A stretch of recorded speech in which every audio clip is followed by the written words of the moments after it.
En parlant d'investissement, tes investisseurs, on les a mentionnés beaucoup, mais qui sont tes investisseurs? On a-tu des investisseurs québécois qui ont investi chez Puma, qui est au Nouveau-Brunswick?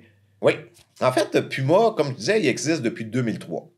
Donc, principalement, tu peux comprendre, on a parlé un peu en anglais tantôt. Ouais. L'anglais, c'est pas ma langue maternelle. Tu te débrouilles à merveille. Merci. Mais quand même, tu vois, mais là, ça fait quand même 15 ans passés.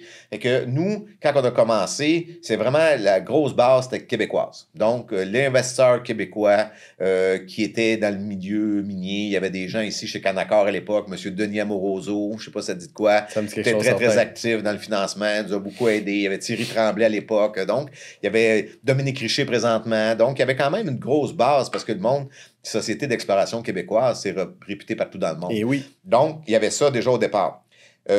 Donc, par contre, ces investisseurs-là, souvent, ne sont pas là pour 15 ans. Hein, parce que tu vas voir qu'après 3-4 ans, tu sais, à un moment donné, ils s'attendent un peu. Il faut que tu avances, il faut que tu trouves de quoi. Fait que l'horizon d'investissement, quand un investisseur dans le domaine minier qui est très spéculatif reste 5-6 ans, tu es content. Fait à un moment donné, il faut tout le temps que tu renouvelles ta base. Fait que moi, en 2009, quand je suis devenu président, je suis allé un peu plus à Toronto. Donc là, on a transféré un peu plus d'actionnariat de Toronto, puis j'ai connu des gens de Vancouver. Fait que là, on était plus, après ça, on a commencé à être un peu plus Vancouver, puis dernièrement, c'était beaucoup plus l'Ouest canadien, jusqu'à tout dernièrement, quand on a ramené le projet vers l'or, mais là, on est allé rechercher des gens, comme on parlait tantôt, Banque nationale, des gens du Québec. La Caisse de dépôt, ça se peut-tu? La Caisse de dépôt était là dès le début. Elle, oui, elle était... M. Denis Landry, c'est le plus gros investisseur à l'époque.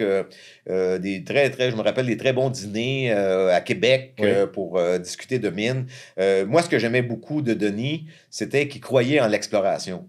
Lui, il voulait qu'on fasse des travaux, donc c'était vraiment intéressant comme gestionnaire de fonds à l'époque, mais aussi le mandat ça s'appelait Sodemex à l'époque, était différent un peu que maintenant. Fait que c'est normal, c'est politique, ça l'a changé. Il y avait la Caisse de dépôt. L'autre fonds qu'on a, nous, c'est Crescat Capital, donc un hedge fund basé à Denver.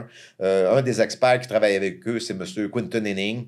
Ça nous a amené beaucoup de visibilité aussi, plutôt aux États-Unis. Ils sont rentrés il y a 1 an et demi comme investisseurs chez nous. Ils ont à peu près probablement 7-8% de la compagnie maintenant.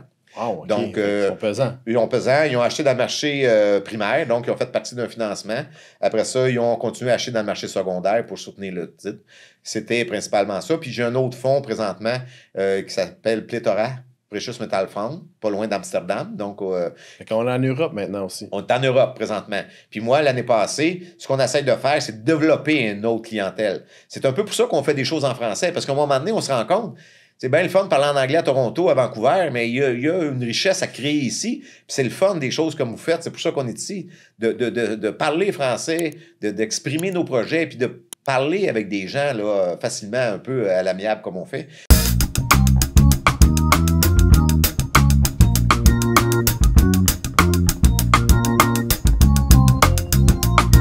Merci d'avoir regardé, likez, abonnez-vous et commentez en bas. Et si vous avez aimé cette vidéo, il y en a plein d'autres à regarder, comme celle-là.